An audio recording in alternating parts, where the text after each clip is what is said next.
The following is a summary of the Holy Father's words this morning. In our continuing catechesis on the Creed, we now consider the article which deals with Christ's second coming.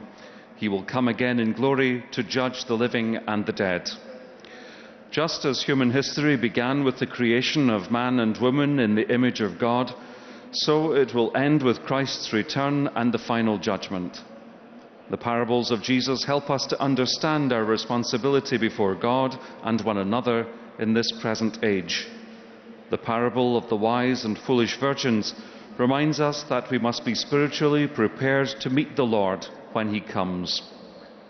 The parable of the talents emphasizes our responsibility to use wisely God's gifts, making them bear abundant fruit.